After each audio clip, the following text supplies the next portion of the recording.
The stranger in the field. The sun was rising slowly over the dry fields.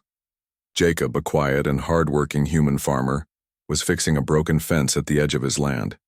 His small farm had not seen rain in weeks, and the ground was hard like stone. As he tightened the last piece of wire, he heard something behind him, soft footsteps. He turned around and saw someone standing near the fence. It was an alien woman. She was thin, her clothes torn and covered in dust.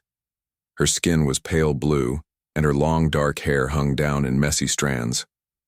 In her arms, she carried a small child, wrapped in old cloth. Her eyes were tired but still full of fire.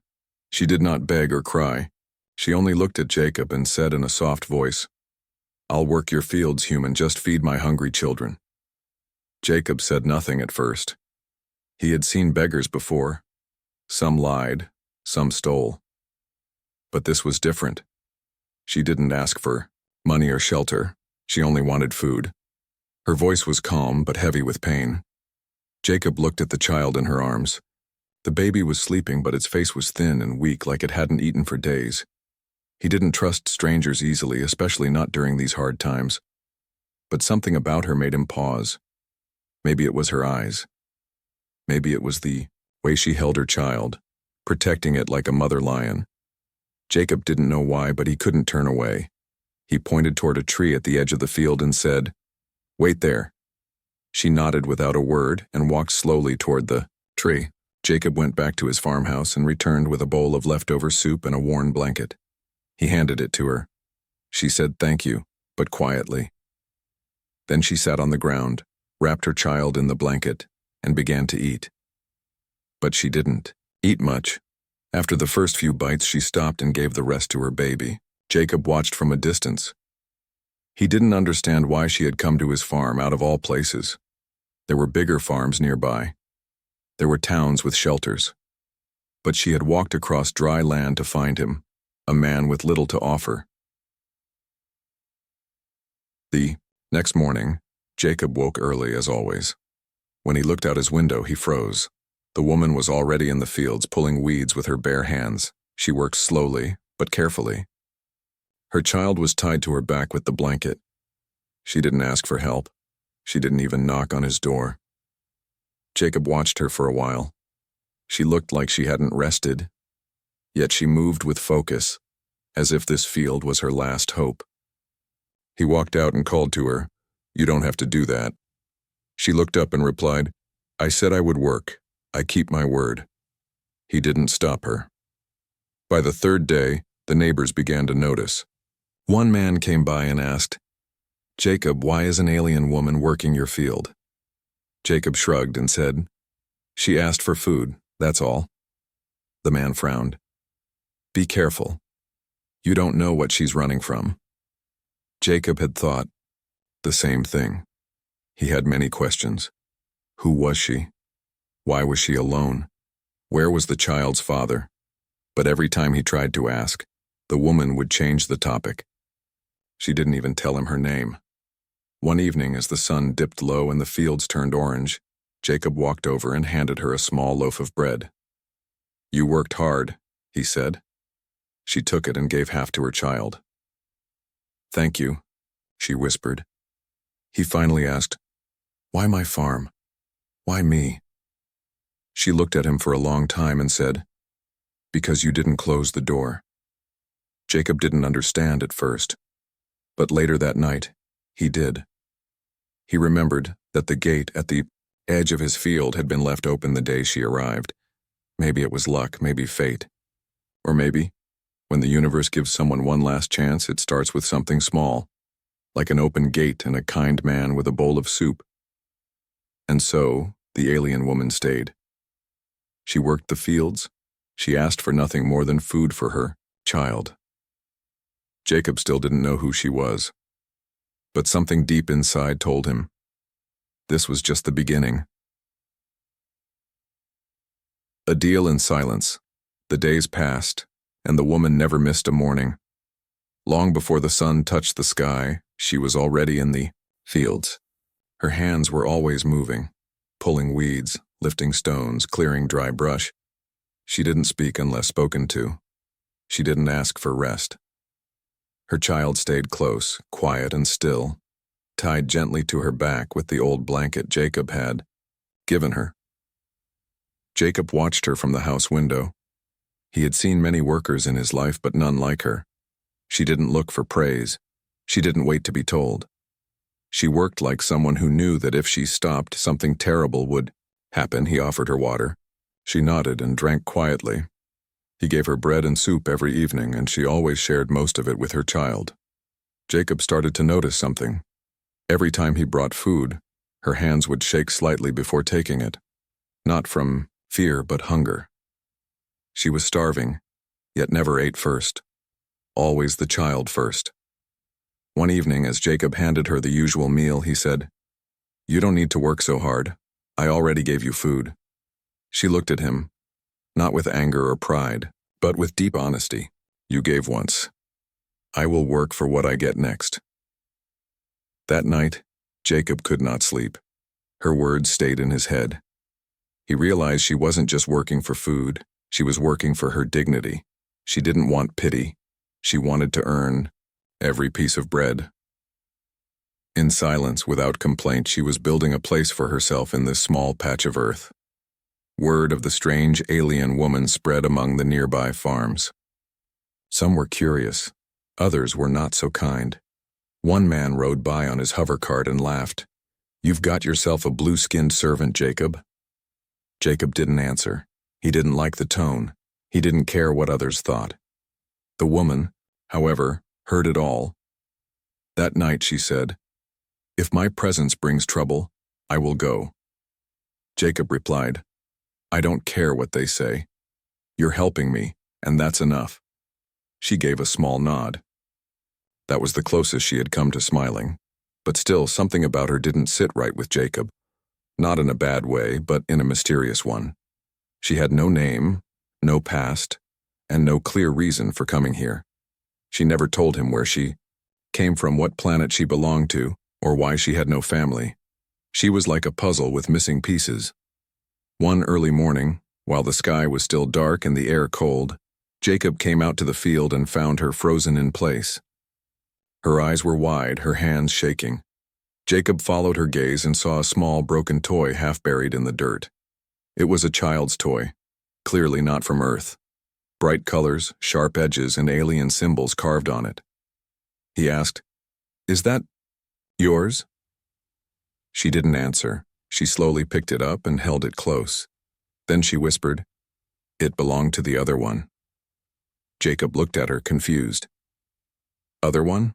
But she turned away and went back to work, saying nothing more. Later that day, while fixing a water pipe, Jacob heard a quiet lullaby being sung in a strange tongue. It was soft, almost like a hum. He peeked around the corner and saw her rocking, her child, the toy in her lap, tears running silently down her face. She was remembering something. Someone. He didn't ask again. He knew she wouldn't answer. From that moment, Jacob made a silent promise. He didn't know her story. He didn't know her pain. But he knew one thing. She was not just some lost creature begging for help. She had known loss, deep loss, and she had kept walking, kept working, kept living, for the sake of the child in her arms. So he let her stay. No questions, no demands. It was a deal without words.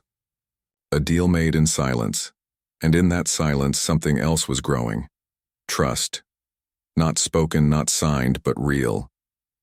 Jacob didn't know it yet, but that silent deal would soon be tested in ways he could never imagine. The scar beneath the silence, the hour. Days rolled on, and the woman's rhythm never changed. She worked from dawn to dusk, always focused, always quiet.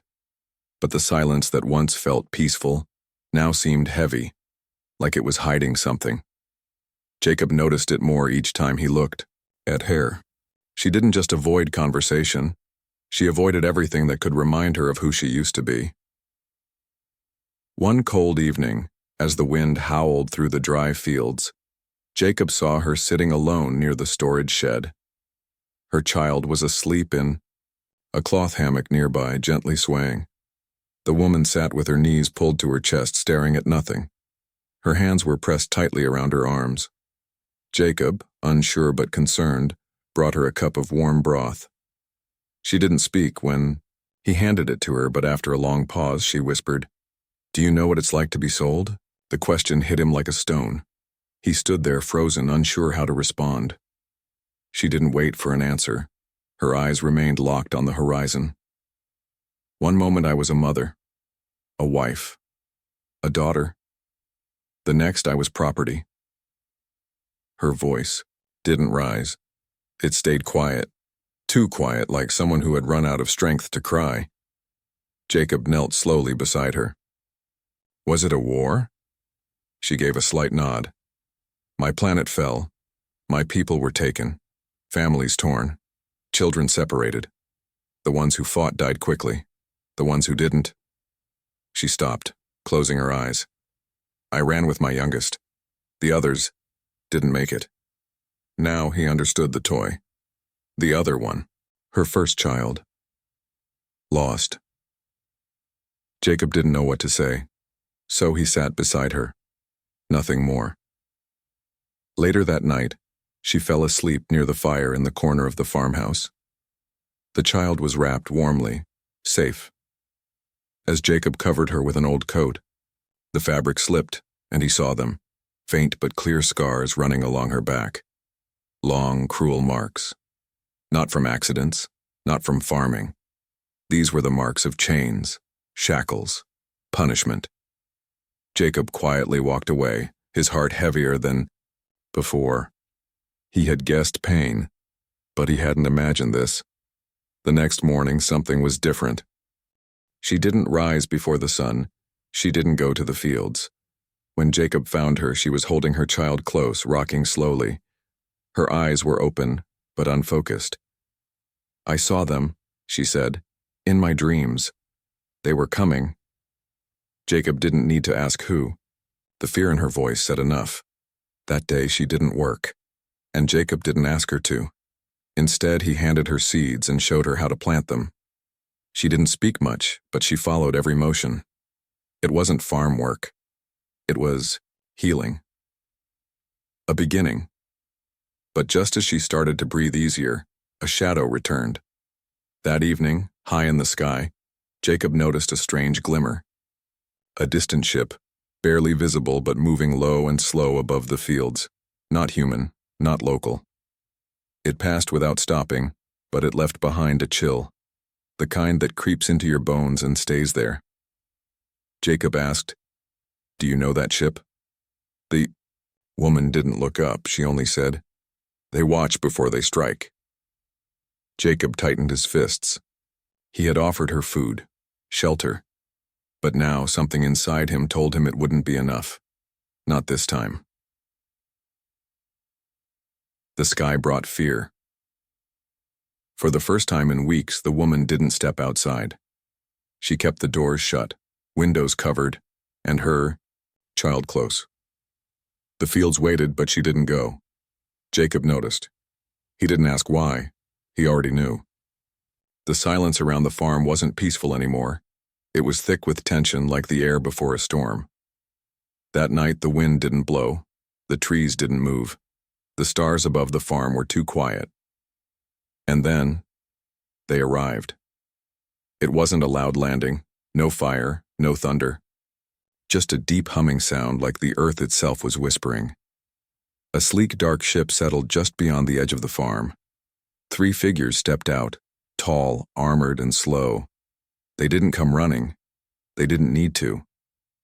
They walked like hunters who already knew where their prey was hiding. Jacob stood on his porch, one hand on the old rifle he hadn't touched in years.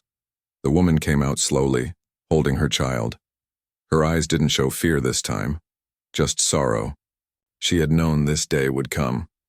One of the armored aliens stepped forward. His voice was sharp and smooth. "You've cost us good money, female. Did you really think you could run forever?" Jacob stepped between them. "She works here. She's under my protection." The alien tilted his head. "She was purchased. You have no right." Jacob's voice stayed calm. I don't care. The second alien raised a scanner, pointed it at the child, and smirked. The baby's DNA confirms it. She's not just stolen property, she's carrying a hybrid. That makes her valuable. The woman said nothing. Her arms tightened around her child. The third alien finally spoke. Step aside, human. This is not your concern. Jacob didn't move. She's under my roof. That makes it my concern. The silence that followed was thick. The aliens didn't expect resistance, not from a farmer. One reached for his weapon. Jacob raised his rifle. Try it, he said, his voice steady. The woman whispered something in her native language, then said to Jacob, You don't have to do this. You'll be hurt. Jacob shook his head. I won't let them take you. From the ship, a new voice crackled over a speaker. Leave the human alive. Kill the rest if you must. But bring the woman and the child. The aliens moved. The woman handed her child to Jacob. Protect him. Then she turned, stepping forward. I won't run anymore. But she didn't surrender. With one fast movement, she grabbed a sharp farming tool from the dirt and stood firm. The aliens laughed.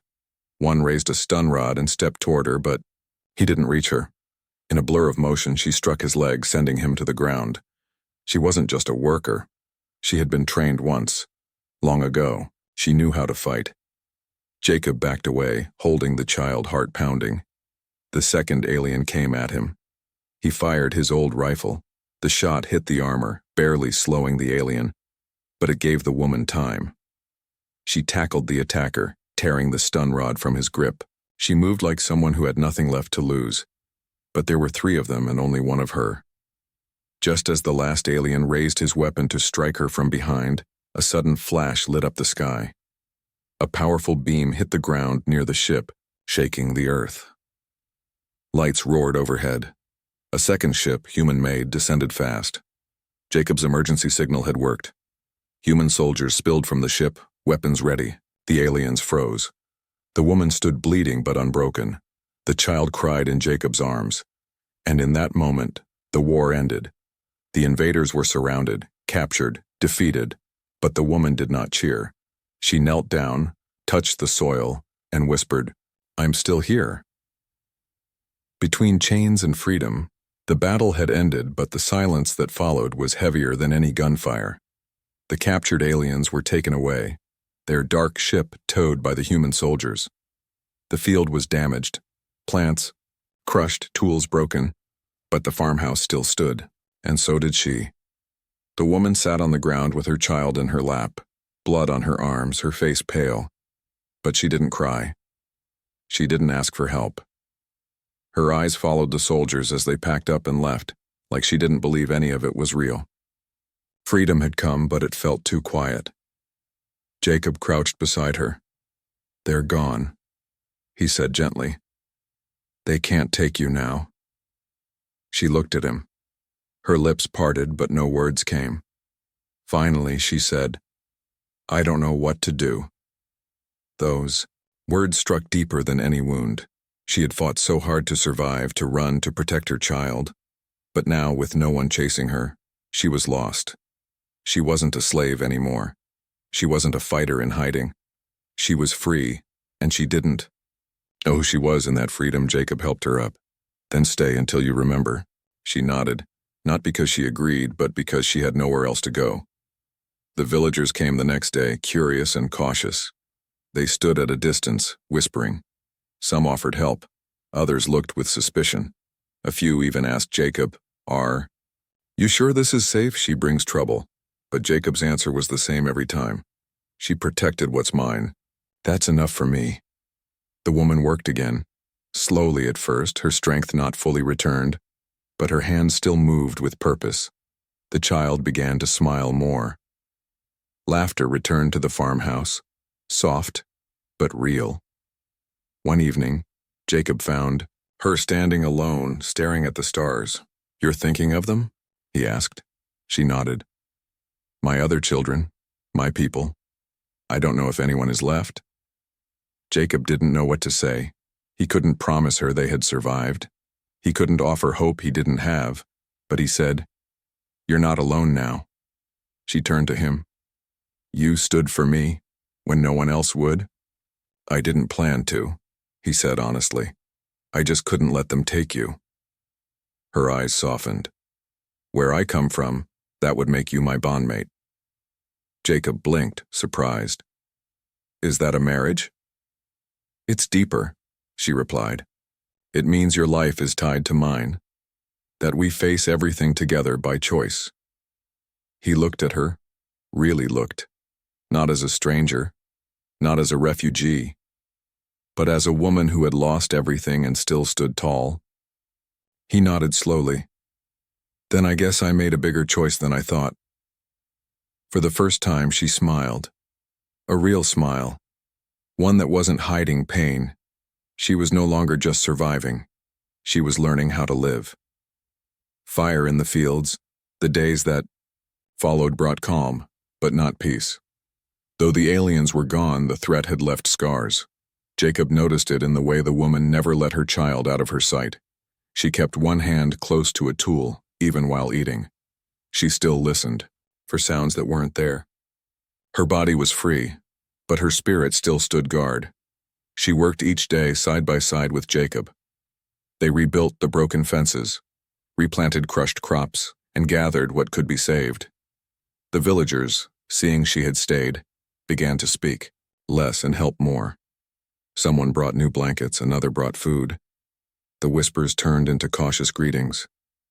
And slowly she began to speak more, to Jacob, then to others.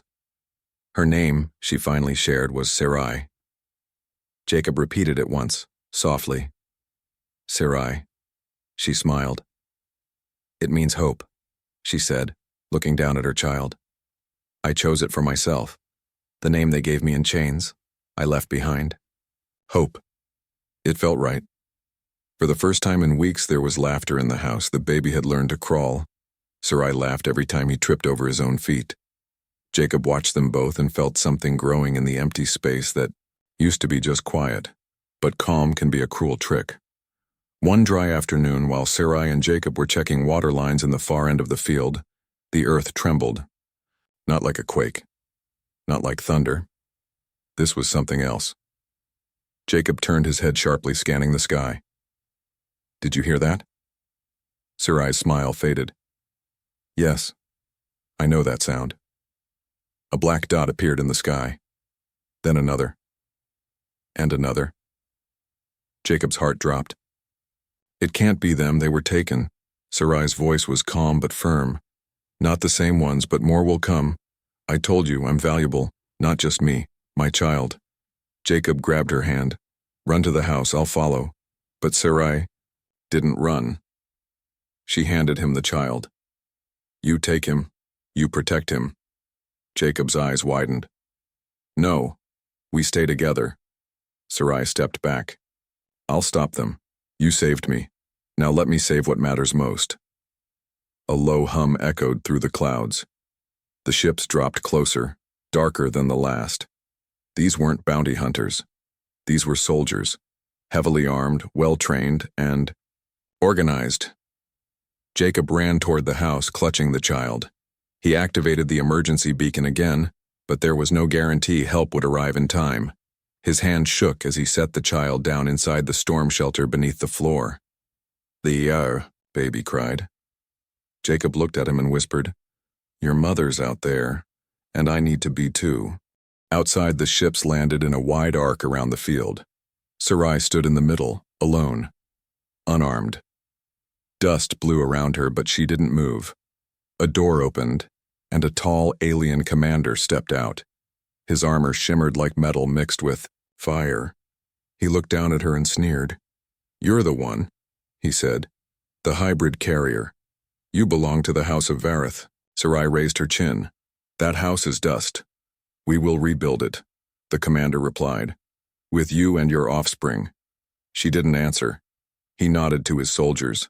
They raised their weapons. Jacob ran to her side, out of breath. I told you we stand together, the commander laughed. A human farmer and a runaway slave, this is no battle, it's a lesson. Sarai whispered to Jacob, They'll burn the field. It's a warning to others. He clenched his fists. Let them try. The fire came fast. Lasers and heat bursts aimed at the crops, scorching everything. The dry plants lit up like paper. Smoke rose into the air.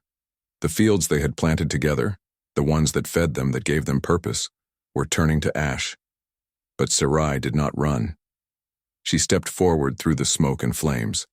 Her eyes burned with fury.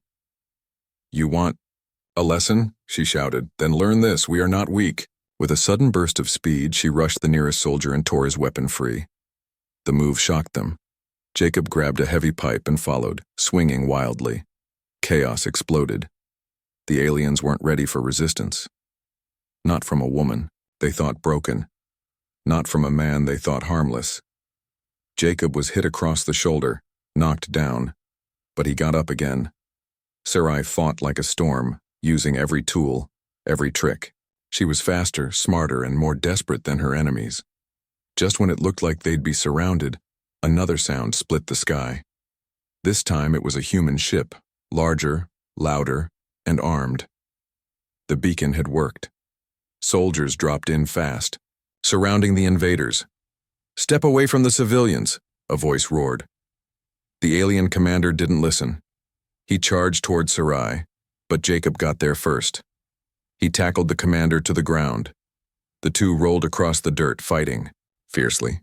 Sarai pulled Jacob free, just before the human soldiers fired a stun round that knocked the commander out cold. The battle ended in minutes. The aliens were cuffed and dragged back to their ships. The field smoked, half of it still glowing from the fire.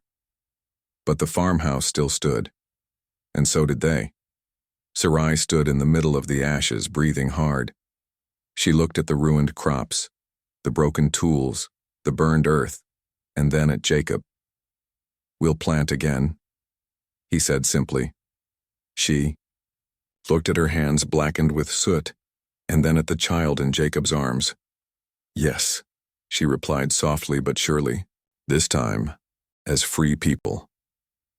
Roots in the ashes, the fire had taken nearly everything. The fields were blackened. The air smelled of smoke and burned soil. Tools were melted, fences gone, and the crop, months of hard work, was ash beneath their feet. But even in that ruin, something remained. Hope. Sarai stood barefoot in the field that had once fed her and her child. The wind blew softly now, no longer carrying danger, only silence. In her arms, her baby slept peacefully, unaware of the war his mother had just survived. Jacob stood beside her, his arm in a sling, bruises across his neck, but he smiled as he looked at her. "I thought this land was quiet before you came," he said. "Now it feels alive." Sarai didn't smile, but her eyes shone. "It's because life grows after death, just like crops grow after fire." Jacob looked out at the ruin and asked, "Do you want to leave?" She shook her head. "This is the only place I've ever been safe. The only place I was seen as more than a price tag." The human soldiers had offered relocation, protection, even a new identity. Sarai refused them all. She didn't want to disappear again. She wanted roots, real ones. Not chains that bound her to owners, but soil that would hold her steady. And she had found it, strangely, in the care of a man who barely spoke when they first met. Days passed, and slowly, the work began again. Villagers who once kept their distance now came to help. They brought new seeds, repaired Jacob's tools, and rebuilt the fence together. Some brought clothes for the child, and one woman gave Sarai a carved wooden spoon as a gift. "For your kitchen," she said. "You're part of this town now." At first, Sarai didn't know how to respond. She had always been watched, judged, or used. But now she was being welcomed, truly welcomed. Jacob gave her a space in the house, her own room, small but warm. He built a cradle with his hands and placed it near the window where the sun touched first each morning. He no longer saw her as someone he had to protect. He saw her as someone who stood beside him. And one morning, Sarai surprised him. She wore a simple dress, gifted by a neighbor, and her hair was braided back neatly. She came to Jacob with a question he never expected. "Do humans have ceremonies?" she asked. "For what?" "For saying, 'This is my home, this is my family, I'm not leaving.'" Jacob thought for a moment. "We do. We call it marriage." She nodded. "Then I want that. I want to belong by choice, not because I have nowhere else to go." Jacob smiled. "Then we'll plant new seeds and build new vows." They didn't call it a wedding. There were no rings or fancy clothes, just a circle of neighbors standing in the rebuilt field with the soil still scarred and black. Sarai stood holding her child. Jacob stood with dirt on his hands, and between them, only a promise. "I stayed because you fed me," she said, "but I love you because you never asked me to be anyone else." Jacob answered softly, "You walked into my field, but you rooted yourself in my life." The villagers clapped, simple and true. There was no music, but someone hummed a tune from Earth's old days. The baby laughed, and Sarai kissed his forehead. From that day she stopped being just the alien woman. She became Sarai, the farmer's wife, Sarai, the mother. Sarai, the survivor who rebuilt her life on burned land and broken fences. But the story didn't end there. Months passed, and the fields turned green again. The baby took his first steps in the same soil where fire once raged. Sarai taught other women how to grow food with less water. Jacob helped the village build stronger defenses just in case. And one day a ship came, not to threaten but to thank. It was from a far colony where news of Sarai's defiance had reached others like her. Slaves, refugees, runaways. They had heard about the alien woman who fought for her child, who stood in fire and said no. "Some want to come here," the messenger said, "to learn, to start over like she did." Sarai stood at the edge of her field and looked at the land behind her. She nodded. "Let them come. There is enough earth for those who want to live free." The village became a home not just for humans, but for those who had nowhere else to go. Sarai helped guide them. She didn't speak much about the past, but when new arrivals looked scared or broken, she would smile and say, "The fire didn't destroy me. It cleared the ground for something better." Her name spread not as a victim, not as a servant, but as a leader. Quiet, strong, unshakable. And Jacob? He simply smiled when people asked how it all began. "She said she'd work my fields for food," he would answer. "Instead, she gave me a reason to live." Together, they raised their child on stories of strength, kindness, and freedom, and every year on the same day the ships had come, Sarai would walk barefoot through the fields. Not in fear, but in honor of the soil that gave her a second chance. The ash was gone, but the roots were deep, and nothing would tear them out again. The end.